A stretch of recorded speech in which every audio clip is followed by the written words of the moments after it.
सोचो जरा, अगर नारुतो के अंदर फिर से सारे टेल्ड बीस्ट्स वापस आ जाएं और सामने खड़ा हो कोड, इशिकी का सबसे खतरनाक उत्तराधिकारी, बीच ड्रॉप, तो क्या होगा जब भगवान और राक्षस की लड़ाई शुरू होगी?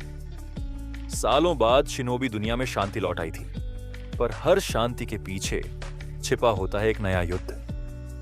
कोड अब इंसान नहीं रहा, उसने अपनी लिमिट्स तोड़ दी। अब वो खुद को देवता मानता था। उसका एक ही मकसद था, नारुतो ओजुमाकी को मिटाना और उस दुनिया को खत्म करना जिसने उसे कमजोर बनाया। कुरामा के जाने के बाद नारुतो टूट गया था, पर जब खतरा बढ़ा उसने फिर से सबको जोड़ा। शुकाकू की रेत, सोन गोकू की आग, युकी की बिजली, साइकन का जल, सारे टेल्ड बीस्ट्स एक साथ, और तब पैदा हुआ द गॉड ऑफ शिनोबी। अब वो सिर्फ 7वां होकागे नहीं था, वो बन गया था 9 आत्माओं का एक रूप। कोड हंसता हुआ बोला, तुम सोचते हो शांति ताकत से आती है, नारुतो? उसकी आंखों में लाल कर्मा चमक उठा। उसने अपने लिमिटर तोड़ दिया। अब वो सिर्फ इंसान नहीं, बल्कि कार्मा का जीवित राक्षस बन चुका था। उसने कहा, आओ होकागे, देखता हूं तुम्हारी ये शक्ति कितनी देर टिकती है। तेज उत्साहित लहजा, और फिर युद्ध शुरू हुआ। हर घूंसा एक पहाड़ तोड़ देता, हर प्रहार से धरती फटती। नारुतो की चक्रा ज्वाला, कोड की कार्मा लहर, आसमान 2 हिस्सों में बट गया था। टेल्ड बीस्ट बम और कार्मा ब्लास्ट हवा में टकराए और पूरा ब्रह्मांड कांप उठा।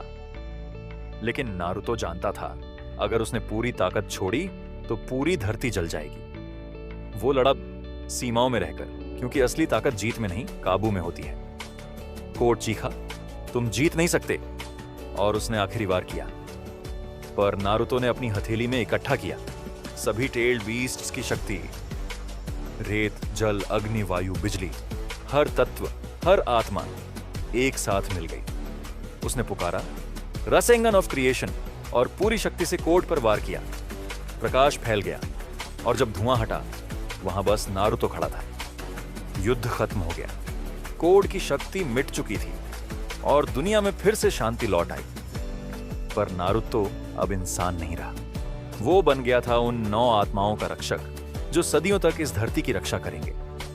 वो जानता था, शांति की कीमत हमेशा अकेलापन होती है। तो दोस्तों, अगर ये लड़ाई सच में होती, क्या कोड जीत पाता या नारुतो बन जाता अमर देवता? कमेंट में बताओ। और अगर तुम भी मानते हो कि नारुतो अब भी सबसे ताकतवर है, तो वीडियो को लाइक करो, शेयर करो और सब्सक्राइब करो, क्योंकि ये तो बस शुरुआत है।